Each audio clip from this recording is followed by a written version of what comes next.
శ్రీమాత్రే నమః. 137వ శ్లోకం. దేశకాల పరిచ్ఛిన్నా సర్వగా సర్వమోహిని సరస్వతీ శాస్త్రమయీ గుహాంబా గుహ్యరూపిణి. దేశకాల పరిచ్ఛిన్న, దేశము చేత గాని కాలము చేత గాని కొలుచుటకు సాధ్యము కానట్టిది అని ఈ నామం యొక్క అర్థం అన్నమాట. సచ్చిదానంద స్వరూపమగు పరమాత్మ స్వరూపమునకు ఆది అంతములు లేవు. పుట్టుక మరణము వంటివి ధర్మములు లేవు. ఇక్కడ ఉన్నది ఇక్కడ లేదు అనే భేదము లేదు. పరమాత్మ కంటే ఉన్నతమైనది పోలినది మరి ఒక శక్తి కూడా లేదు. కనుక దేశము అనగా ఈ ప్రదేశమందు మాత్రమే పరమాత్మ ఉన్నాడని చెప్పుటనేది అసాధ్యమన్నమాట. అలాగే కాలం అంటే ఈ కాలమందు మాత్రమే పరమాత్మ ఉండునని చెప్పుట కూడా అసాధ్యం.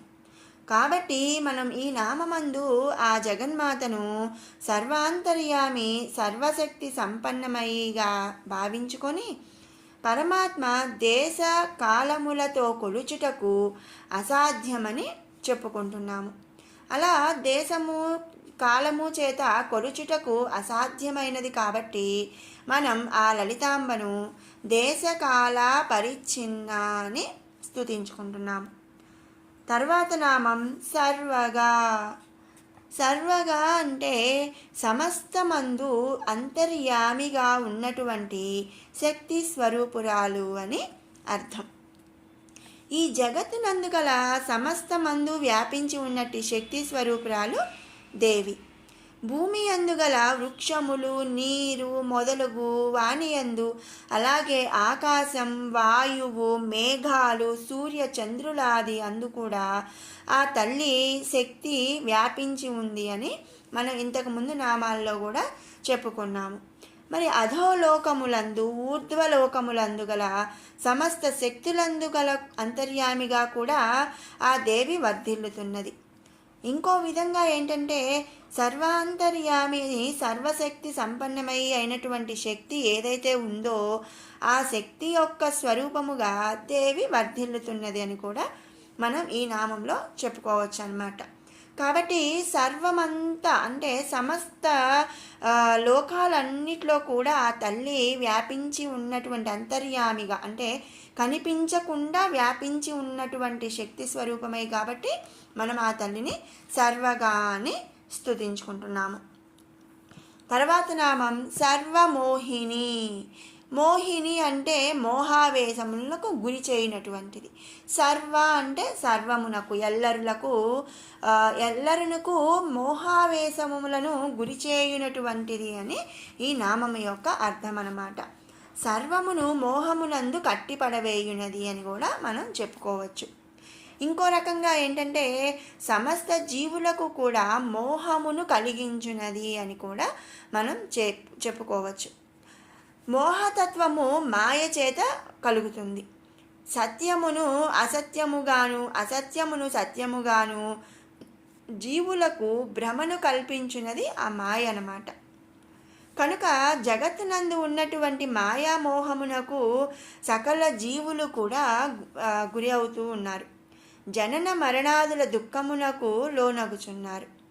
అవిద్య అంటే అజ్ఞానమునందు పడి పరమాత్మ స్వరూపమును తెలుసుకొనలేకపోవచ్చున్నారు.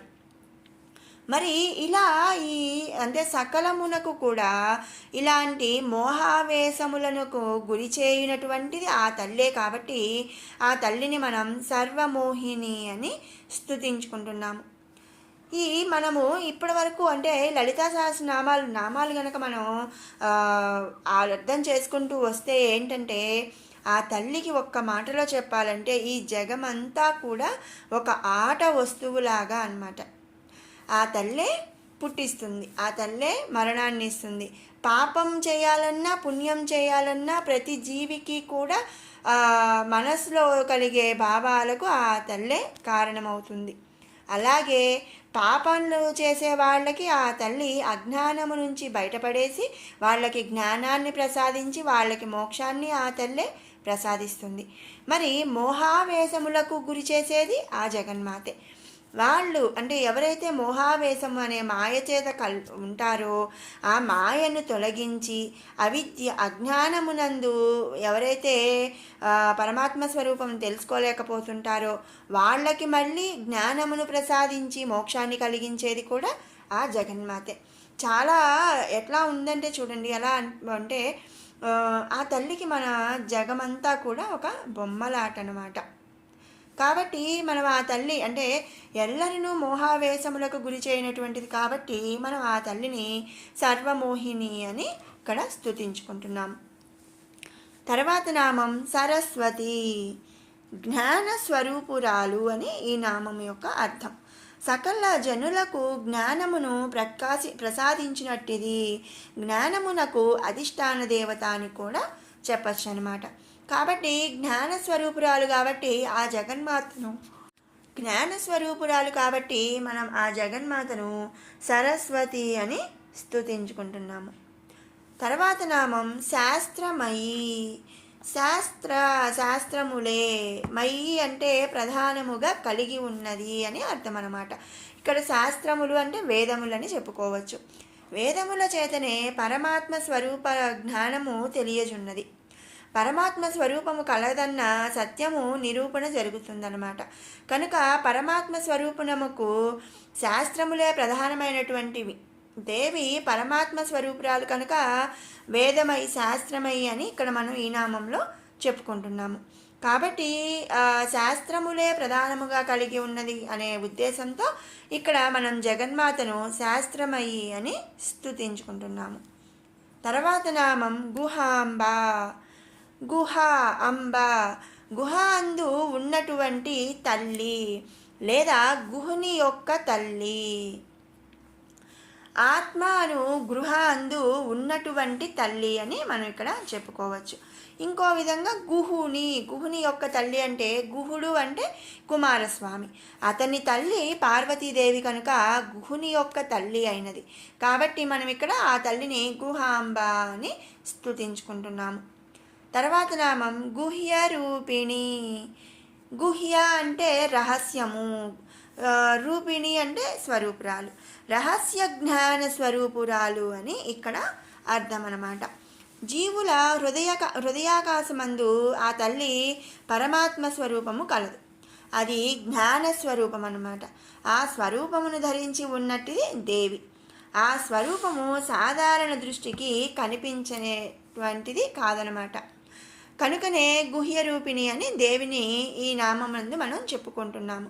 అంతే కదండి. మరి హృదయంలో ఉండే పరమాత్మ స్వరూపము జ్ఞాన స్వరూపం. ఆ జ్ఞాన స్వరూపం కేవలం ధ్యానము చేతనే సాధ్యమవుతుంది, కానీ అది కంటికి అనేది మనకి కనిపించదు. కాబట్టి గుహ్య రూపిణి అని ఆ దేవిని మనం ఈ నామంలో చెప్పుకుంటున్నాము.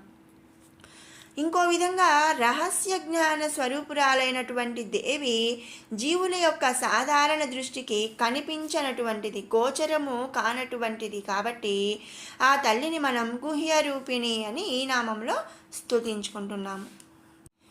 138వ శ్లోకం. సర్వోపాధి వినిర్ముక్త సదాశివ పతివ్రత సంప్రదాయేశ్వరీ సాధ్వి గురుమండల రూపిణి. సర్వోపాధి వినిర్ముక్త, సర్వోపాధి సకల ఉపాధులు, వినిర్ముక్త విడువబడినది, సకల ఉపాధుల చేత కూడా విడువబడినది అని ఈ నామం యొక్క అర్థం అన్నమాట. దేవి అద్వైత భావ స్వరూపురాలు, గుణరహితురాలు, ధర్మరహితురాలు, పరబ్రహ్మ స్వరూపిణి అవటం చేత ఉపాధుల చేత కూడా విడువబడిందని మనం ఈ నామంలో చెప్పుకుంటున్నాము. కాబట్టి ఆ తల్లిని మనం సర్వోపాధి వినిర్ముక్త అని స్తుతించుకుంటున్నాము. తర్వాత నామం సదాశివ పతివ్రత. సదాశివ అంటే సదాశివుడు, పతివ్రత అంటే పతిగా పొందు వ్రతం కలిగినది, సదాశివుడినే పతిగా పొందు వ్రతం కలిగినది అని ఈ నామంలో మనం అర్థం చేసుకోవాలి.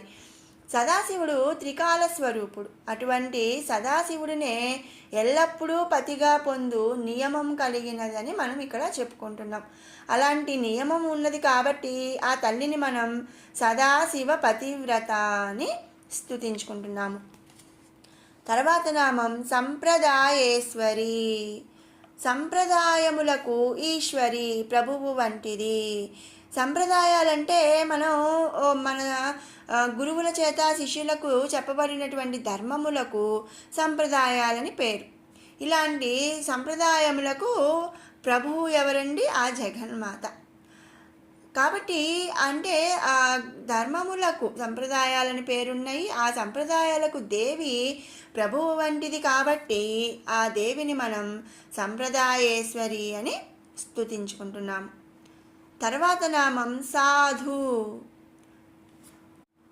సాధు అంటే సముచితమైనది లేదా తగినటువంటిది అని అర్థం అన్నమాట. మనం ముందు నామంలో చెప్పుకున్నాము కదా, సంప్రదాయముల చేత తెలుసుకొనగలుగుతున్నటువంటిది అని నామము సముచితమని తెలియచున్నది. అంటే మనం పైనామంలో సంప్రదాయాలకు ప్రభువు వంటిది, ఆ నామం సముచితమైనటువంటిది, ఆ నామం ఆ తల్లికి తగినటువంటిది అని ఇక్కడ నామంలో మనం సాధు అని ఆ తల్లిని స్తుతించుకుంటున్నాం అన్నమాట.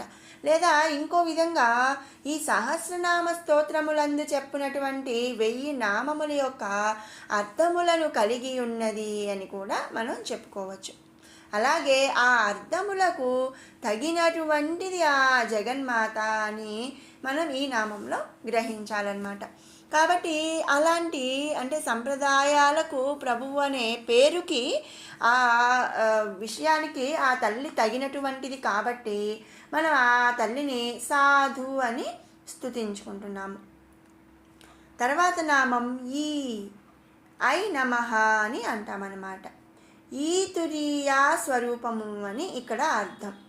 జీవులకు 4 అవస్థలు ఉన్నాయి. అవస్థ, స్వప్నావస్థ, గప్తావస్థ, తురీయావస్థ. ఈ 4 అవస్థలు కూడా జీవులకు ఉన్నాయన్నమాట. ఈ 4 నందు జీవుడు సమాధి స్థితి నుండి అవస్థనే తురీయావస్థ అని అంటారు. ఇది మిగిలిన 3 కూడా భిన్నమైనది అనమాట. ఈ అవస్థ, ఈ తురీయావస్థ స్వరూపము ఆ జగన్మాతే అని ఈ నామంలో మనం చెప్పుకుంటున్నాం అన్నమాట. కాబట్టి ఆ తల్లిని ఈ అని మనం స్తుతించుకుంటున్నాము. ఇక తర్వాత నామం గురుమండల రూపిణి.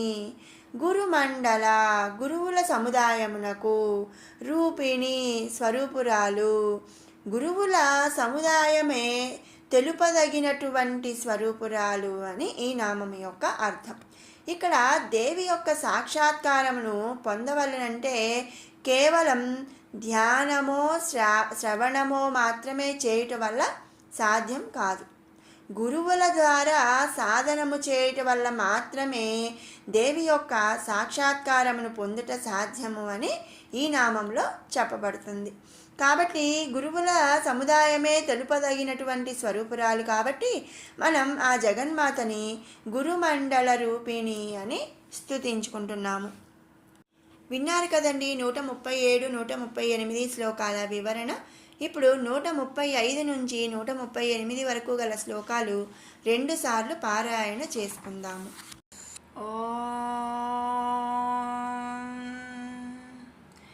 ధ్యానం అరుణాం కరుణాతరంగితాక్షీం ధృతపాశాంకుశపుష్పబాణచాపాం అణిమాధిభిరావృతాం మయూకైః అహమిత్యేవ విభావయే భవానీం. ధ్యాయేత్ పద్మాసనస్థాం వికసితవదనాం పద్మపత్రాయతాక్షీం హేమాభాం పీతవస్త్రాం కరకలితలసద్ధేమ పద్మాం వరాంగీం సర్వాలంకారయుక్తాం సకలమభయదాం భక్తనమ్రాం భవానీం శ్రీవిద్యాం శాంతమూర్తిం सकलसुरनुतां सर्वसम्पत्प्रदात्रीं सकुङ्कुमविलेपनामलिकचुम्बिकस्तूरिकां समन्दहसितेक्षणां ससरचापपासाङ्कुशाम् अशेषजनमोहिनी मरुणमाल्यभूषोज्ज्वलां जपाकुसुमबासुरां जपविधौ स्मरेदम्बिकाम् राज्यलक्ष्मी कोशनादा चतुरङ्गबलेश्वरी साम्राज्यदायिनी सत्यसन्धा सागरमेखला दीक्षिता दैत्यशमनी सर्वलोकवशङ्करी सर्वार्धदात्री सावित्री सच्चिदानन्दरूपिणी देशकालपरिच्छिन्ना सर्वगा सर्वमोहिनी सरस्वती सहस्रमयी गुहाम्बा गुह्यरूपिणी सर्वोपाधिविनिर्मुक्ता सदाशिवपतिव्रता సంప్రదాయేశ్వరి సాధ్వి గురుమండలరూపిణి. మరొక మారు పారాయణ చేసుకుందాము. రాజ్యలక్ష్మీ కోశనాథ చతురంగబలేశ్వరి సామ్రాజ్యదాయిని సత్యసంధా సాగరమేఖలా దీక్షితా దైత్యశమనీ సర్వలోకవశంకరీ सर्वार्धदात्री सावित्री सच्चिदानन्दरूपिणी देशकालपरिच्छिन्ना सर्वगा सर्वमोहिनी सरस्वती सहस्रमयी गुहाम्बा गुह्यरूपिणी सर्वोपाधिविनिर्मुक्ता सदाशिवपतिव्रता सम्प्रदायेश्वरी साध्वी गुरुमण्डलरूपिणी. ఓం శ్రీమాత్రే నమః.